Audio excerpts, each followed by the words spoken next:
네, 본문 구문 해설입니다. 지난번 강의에는 우리가 본문의 내용을 이해하는 데 초점을 맞췄다면 오늘은 본문을 좀 더 세밀하게 뜯어보고 고등학교 1학년 학생들이 반드시 알고 넘어가야 될 문법에 대해서 자세히 다뤄보도록 하겠습니다. 투부정사인데요. 투부정사는 세 가지 용법이 있습니다. 명사적, 형용사적, 부사적. 명사적 용법은요, 뭐뭐 하는 건 뭐뭐 하기라고 해석이 되고 주로 은는이거나 뭐뭐 을르리나 뭐뭐 이다라고 해석해서 어울리면은 명사적 용법이에요. 뭐뭐 하는 것은 뭐뭐 하는 것이 이런 식으로 뭐뭐 하는 것을 혹은 뭐뭐 하는 것이다 이런 식으로 해석이 되면 명사적 용법입니다. 형용사적 용법은 뭐뭐 할, 뭐뭐 하는 이라는 뜻으로 해석이 되고 항상 명사의 뒤에서 명사를 수식해 줍니다.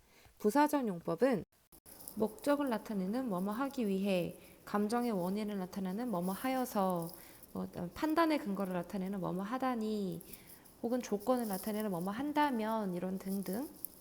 명사적 용법이나 형용사적 용법이 아닌 거는 거의 다 부사적 용법이다 이렇게 보셔도 무방합니다. 투부정사의 용법을 구분하는 방법은 해석해봐야 아는 거고요. 우리가 영어 독해를 잘하려면 투부정사를 적절하게 해석할 수 있어야 돼서요. 나올 때마다 꼭 투부정사의 용법을 구분하면서 해석하는 연습을 해봐야 돼요. 여기 투플레이부터 볼게요. with은 뭐뭐를 가지고, 오직 이분만을 가지고. 근데 이분은 이분인데 어떤 이분이냐면 경기할 이분을 가지고. 이렇게 앞에 나오는 명사 to minute를 투플레이가 꾸며주고 있어요. 명사를 꾸며주는 형용사적 용법입니다. 그래서 뭐뭐 할이라는 뜻으로 해석을 해주면 돼요. 경기할. 그 다음에 여기 나오는 투부정사 to play는요. 앞에 be allowed와 함께 나오고 있는데 be allowed가 허락되다예요. 그럼 이거는 뭐뭐 하도록 허락되다라고 해석하는 게 자연스럽겠죠. 부사적 용법이었고요. 그 다음에 여기 나와 있는 투부정사는요. 또 읽어보면 이사는 마침내 얻고 있었다. 기회를. 뭐 할 기회냐면은 to step, 밟을 기회, onto the grass, 풀밭 위를 밟을 기회, 즉 경기장에 나설 기회를 얻고 있었다라는 말로 해석이 되고 있고요. 경기장을 밟을 뭐뭐 할이라는 뜻으로 해석이 되고 있으니 이거는 형용사적 용법에 해당합니다. 마지막으로 여기 나오는 투부정사는요. 읽어보면 이사는 달렸다, 바로 뒤에, 그의 바로 뒤에 달렸다, to catch up. catch up은 따라잡다예요. 근데 달렸는데 따라잡기 위해 달렸다. 뭐뭐 하기 위해니까 부사적 용법입니다. 다음으로 설명하는 것은요. be determined to 동사원형이에요.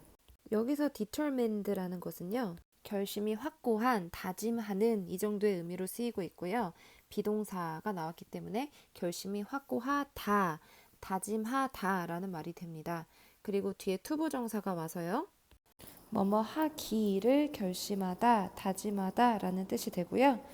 투부정사의 명사적 용법으로 쓰였습니다. 그러니까 be determined to 동사 원형은 뭐뭐 하기로 결심하다, 다짐하다라는 뜻이 됩니다. 그런데 determine이라는 단어가요. 결정하다라는 단어 뜻을 가지고 있거든요.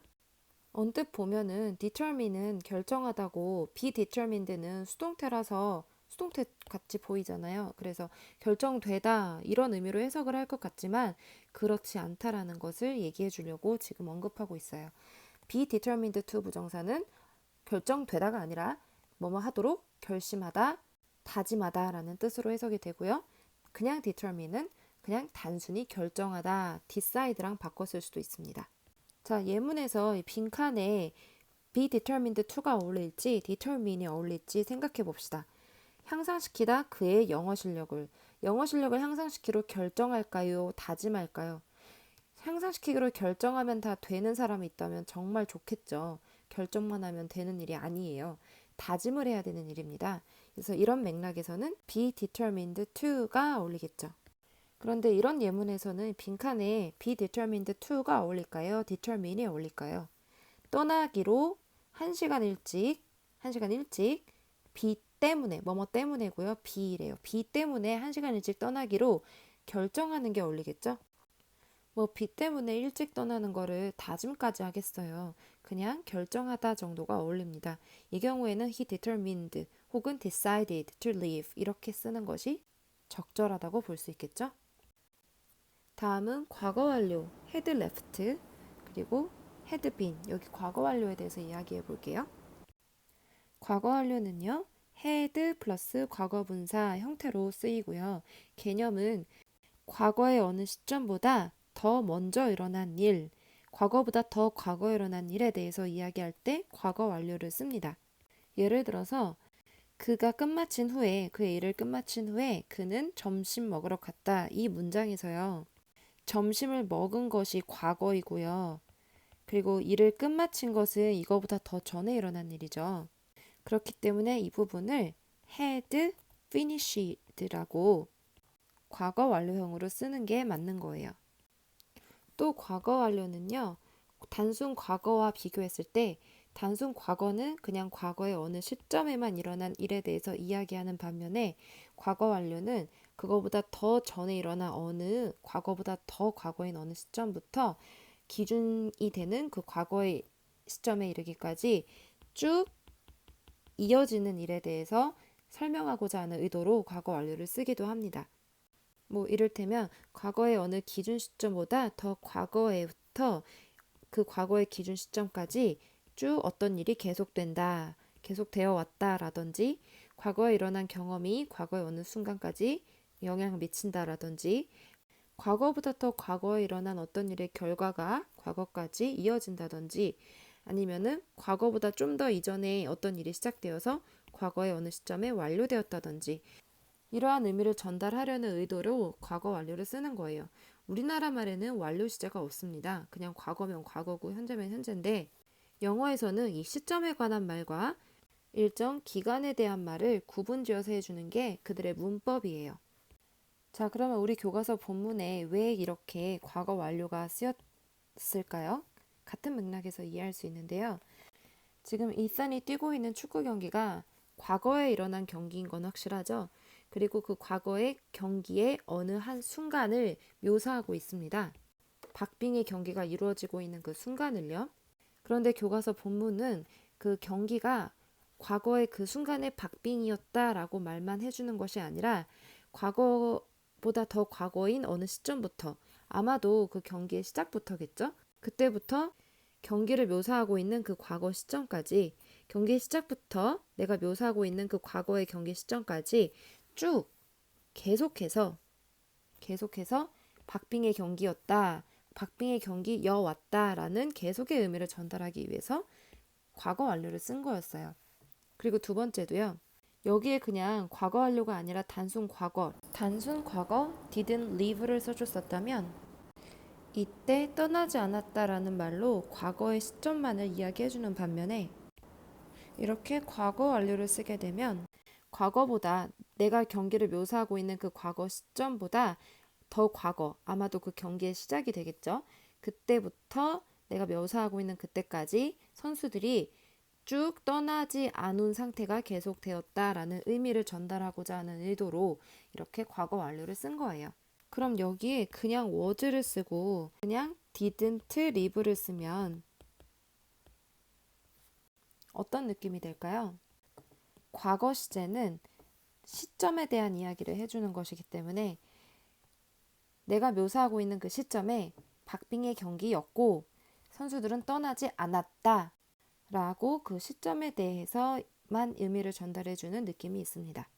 과거 시제를 써서 틀렸다라고 하기보다는 전달하는 의미가 달라진다고 봐야 되겠죠.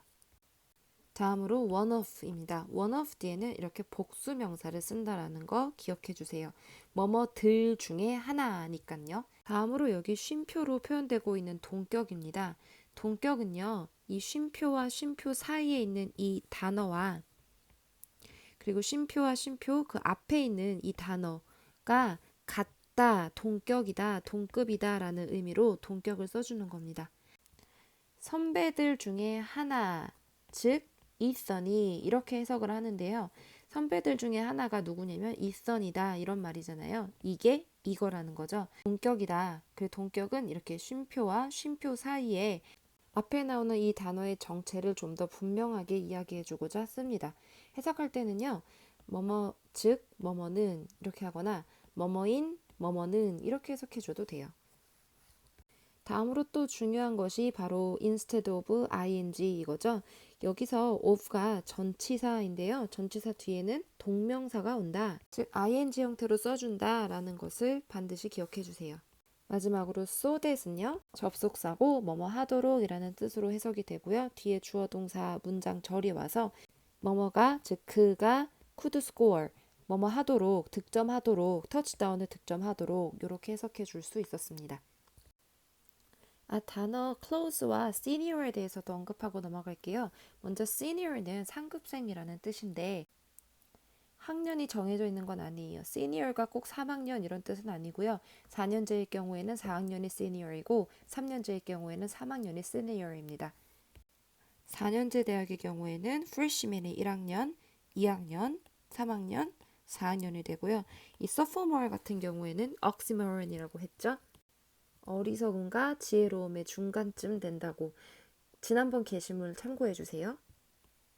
그리고 close, 단어 close는 박빙의 라는 뜻인데요. 이거는 neck and neck이라는 표현으로 바꿔 쓸 수 있어요. 목과 목. 그러니까 높이가, 키 높이가 비슷하다, 수준이 비슷하다, 박빙이다 이런 의미로요.